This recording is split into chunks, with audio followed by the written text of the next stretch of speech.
So, hello everyone, and welcome to Spooky Appalachia. This week I'm joined by Phil. Hey everyone. I think it's been 2 weeks since you've seen me. It's been longer since I recorded. My wife came to visit me in Germany, so we were taking a bit of a road trip, and Jimmy and I did a bunch of batch recording beforehand. So I don't know when things are.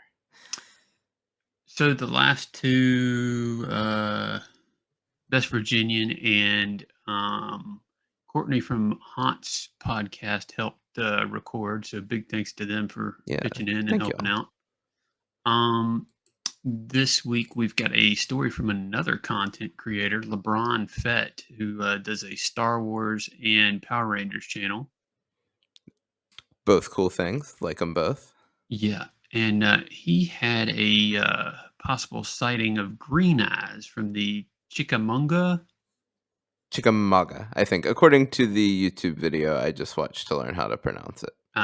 battlefield. And green eyes, we've never covered that here, is sometimes described as a cryptid that roams the battlefield there, that went there to feed off the bodies during the battle and kind of stuck around, or it's the ghost of a soldier that had its head blown off and has been looking for its lost head.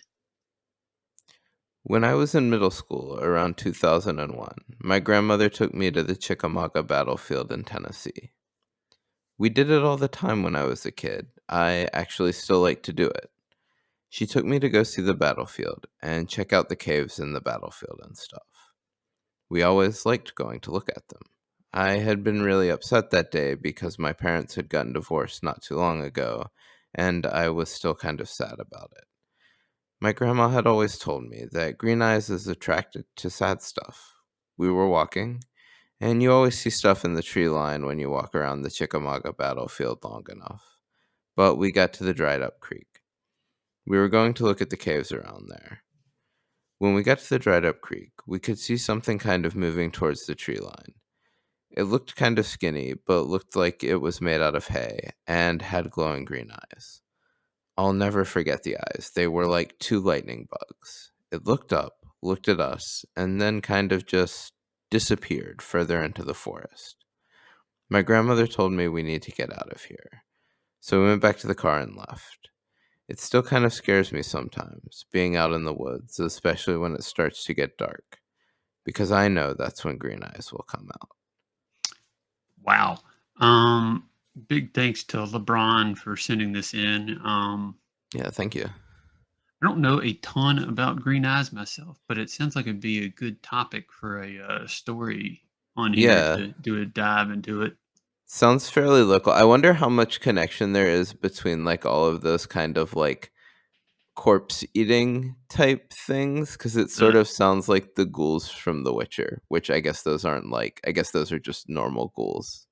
They're Yeah, just, I've been yeah. playing The Witcher lately, so they're from Uh, The Witcher for me. Fair enough.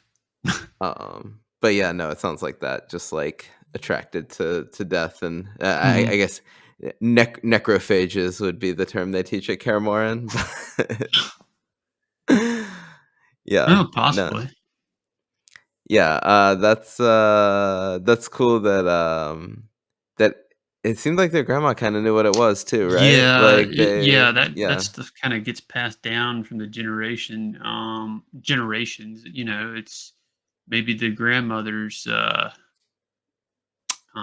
grandparents actually lived during Civil War times. I mean, it's kinda could mind-blowing to happen. think Yeah, about it, but it wasn't that long ago.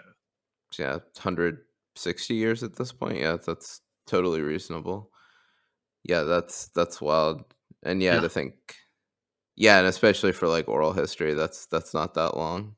Mhm. It's like, only a couple generations of people telling their kids or grandkids. Yep, definitely. Well, thank you, LeBron, for sending that story, and we really appreciate it. It was cool to read about a new cryptid, especially one that's pretty local. And we feel like we Mhm. don't do enough Tennessee representation. I Mm, think people have asked for that. Like a little more Tennessee, a little more Ohio, a little more Pennsylvania kind of thing. So that was cool. We got some Southern Appalachian in. yeah, get us in some stories from these places, and we'll feature them. Um, and then speaking of, if you've got a story you'd like to send to us, I mean, that's what we run off here is your stories.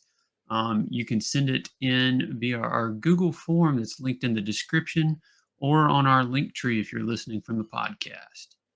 And thank you to our Patreons who support us: Alvin, Charles, Danielle, Donald, Jeff, Jordan, Julia, Linda, Shannon, Taylor, and Werewolf Radar Podcast. Make sure to check them out, guys.